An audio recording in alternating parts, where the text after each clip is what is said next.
1920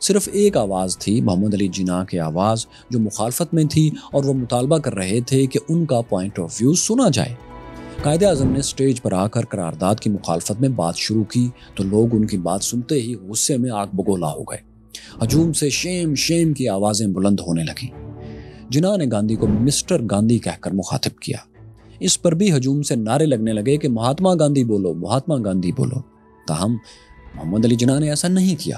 انہوں نے کہا، میں گاندھی سے اپیل کرتا ہوں کہ اس سے پہلے کہ بہت دیر ہو جائے اسے روک لیں، یعنی اس قرارداد کو پاس نہ ہونے دیں۔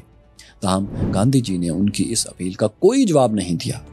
یوں قرارداد اکثریت رائے سے میجورٹی سے منظور ہو گئی اور قائد اعظم کو اجلاس سے خالی ہاتھ لوٹنا پڑا۔ تحریک خلافت اور سوراج، جو کہ دونوں نان کوآپریشن کی تحریکیں تھیں، وہ چلتی رہیں، مگر محمد علی جناح اس کا حصہ کسی وقت نہیں بنے۔ انہوں نے کچھ عرصے کے لیے سیاسی سرگرمیوں سے کنارہ کشی اختیار کر لی اور بمبئی میں اپنی وکالت پر توجہ دینے لگے۔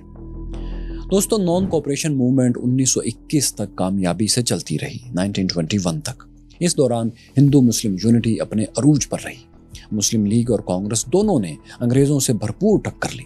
تحریک کے دوران سرکاری ٹائٹلز واپس کیے گئے۔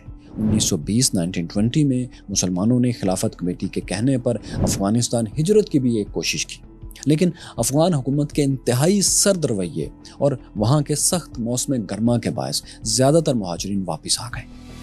افغانستان ہجرت کی مکمل کہانی آپ ہماری اس باچا خان کے بایوگرافی میں اس ویڈیو کے بعد ایک دفعہ ضرور دیکھیے گا۔ تو خیر دوستو، ہندوستان کے اندر برطانوی پروڈکٹس کے بائیکاٹ کی مہم بہت کامیاب رہی۔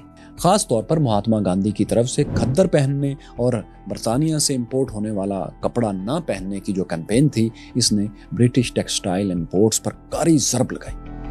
2 برس کے اندر برطانیہ سے کاٹن پروڈکٹس کی امپورٹ 1 ارب 29 کروڑ سے کم ہو کر 95 کروڑ 50 لاکھ رہ گئی۔ غیر ملکی کپڑے کی امپورٹ 1 ارب 2 کروڑ سے کم ہو کر محض 57 کروڑ تک رہ گئی۔ لیکن جیسا کہ جناح نے خبردار کیا تھا کہ اس موومنٹ میں، نان کوآپریشن کی موومنٹ میں کیوس ہوگا، ویسا ہی کچھ عرصے میں ہونے بھی لگا۔ ایک طرف تو حکومت نے اس تحریک کو طاقت کے زور پر کچلنے کی کوششیں شروع کر دیں، بڑے پیمانے پر گرفتاریاں بھی ہوئیں، علی برادران پھر جیل میں ڈال دیے گئے، جبکہ دوسری طرف مظاہرین کے ہجوم بھی بے قابو ہونے لگے اور وائلنس شروع ہو گیا۔ نومبر 1921 میں 1921 میں برطانوی شہزادے prince of Wales Edward Albert نے بمبئی کا دورہ کیا تو پورا شہر ہنگاموں کی لپیٹ میں آ چکا تھا۔ مظاہرین نے یورپینز، اینگلو انڈینز اور پارسی، جنہیں وہ انگریزوں کے حامی سمجھتے تھے، ان سب کو نشانہ بنایا۔ ان ہنگاموں میں کم از کم 58 لوگ جان سے چلے گئے۔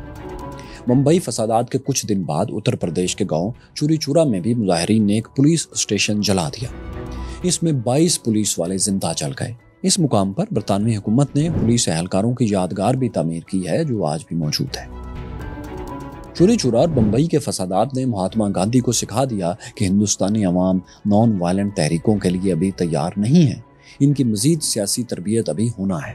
چنانچہ فسادات کے تقریباً 1 ہفتے بعد مہاتما گاندھی نے اس تحریک کو ختم کرنے کا اعلان کر دیا۔ مسلمانوں کی متحرک لیڈرشپ، ایکٹیو لیڈرشپ، لیکن ابھی احتجاج ختم کرنے پر تیار نہیں تھی، کیونکہ وہ ترکی کے حوالے سے انگریزوں پر دباؤ برقرار رکھنا چاہتے تھے۔ جس وقت گاندھی جی نے اس تحریک کے خاتمے کا اعلان کیا، اس وقت علی برادران سمیت کتنے ہی اہم مسلم لیڈرز جیلوں میں تھے، اس لیے وہ تحریک ختم کرنے کا فیصلہ روک نہیں پائے۔ موہن داس گاندھی کے اس ون سائیڈڈ فیصلے سے ان سب کو بہت مایوسی ہوئی، ورنہ حقیقت تو بہرحال یہ بھی تھی کہ اس تحریک کو چلتا رکھنے سے بھی سلطنت عثمانیہ کے، اوٹمن امپائر کے بحال ہونے کا کوئی امکان نہیں تھا، کیونکہ خود ترکی والوں نے، کمال اتا ترک نے 1924 میں سلطنت اور خلافت ختم کر دی تھی، ماڈرن ترکیہ کی بنیاد رکھ دی تھی۔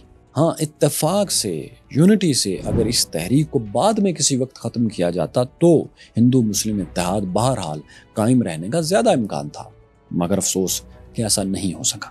دوستو، محمد علی جناح جو نان کوآپریشن موومنٹ کے دوران خود کو سیاست سے الگ کر چکے تھے، انہوں نے اس تحریک کے خاتمے پر اگلے برس دوبارہ سیاست میں قدم رکھ دیا۔ 1923 میں وہ بمبئی کی مسلم سیٹ سے آزاد امیدوار کی حیثیت میں کھڑے ہوئے اور بلا مقابلہ ممبر نیشنل اسمبلی منتخب ہو گئے۔